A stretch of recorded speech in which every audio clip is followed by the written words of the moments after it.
Posible sa mga susunod na araw, isasampa na sa Sandigan Bayan ang kaso laban kay dating Congressman Zaldico at iba pa.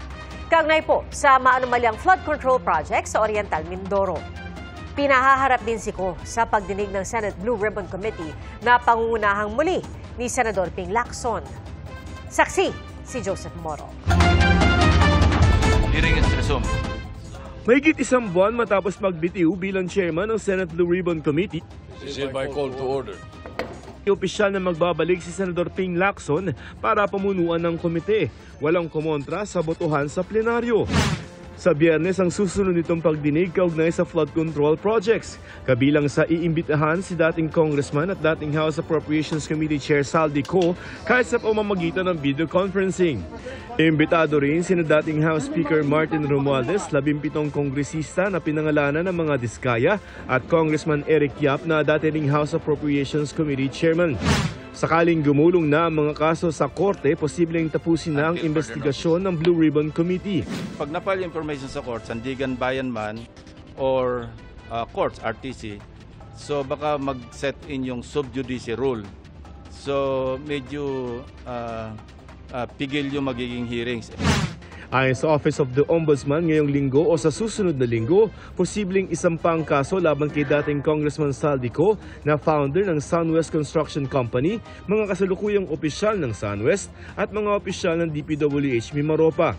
Kabilang sa isasampa ang malversation of public funds. Kaugnay ito ng umano'y substandard na 289 million peso flood control project sa Nawan, Mindoro Oriental. In absentia, kasi nga, they refused to receive the subpoena, kaya considered waived na yan. Under due process yan. Siyempre, bibigyan mo sila ng pagkakataong sumagot. Alam naman natin na umalis na siya, tumakas siya, hindi siya bumabalik. At ayaw tanggapin yung subpoena na binigay sa kanila. Kaya, for resolution na yan.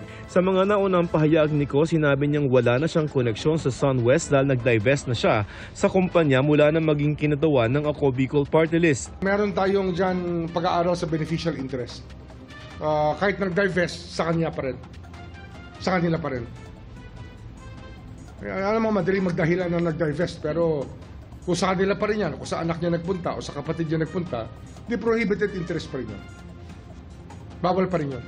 Pinaniniwala ang nasa ibang bansa pa rin si Ko. Kung may isasampa na ang kaso, maaari nang makansela ang kanyang passport ayon sa Ombudsman. Diyan na magsisimula ang pagkansel ng passport.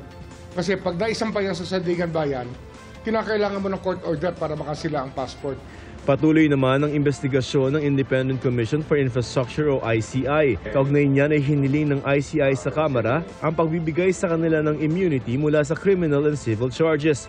Sinabi yan ni ICI Executive Director Brian Hosaka sa pagdinig ng House Committee on Government Reorganization kaugnay ng House Bill 4453 na layong bigyan ng dagdag na kapangyarihan ng komisyon. This is indeed very important too, considering that in fact we parrot, and we also would recommend Section 5, wherein it says that exemption from criminal and civil liability, that no criminal and civil action shall lie against the Commission or any member thereof for anything done or omitted in the discharge of the task contemplated to this Act. May panukala rin para sa isang Independent Commission Against Infrastructure Corruption o ICAIC. Sa Senado, binubuo na ng Technical Working Group ng Senate Committee on Justice and Human Rights ang panukalang batas para buuin ang Independent People's Commission o IPC. Ayon sa chairman ng komite na si Senador Kiko Pangilinan, hindi na lamang fact-finding kundi mas may pangil ang binubuong IPC. Kagaya ng pagkakaroon ng kapangyarihang magpadala ng sabina, makapag-freeze ng mga asset at makapag-contempt. Sa mga nagsisinungaling o kaya ay hindi sumasagot ng maayos. Target ni Pangilinan na pagdebatehan na ang panukala bukas at maipasa ang bersyon ng Senado bago matapos ang taon na ito. Para sa GMA Integrated News, ako si Joseph Morong, ang inyong saksi. Mga kapuso, maging una sa saksi.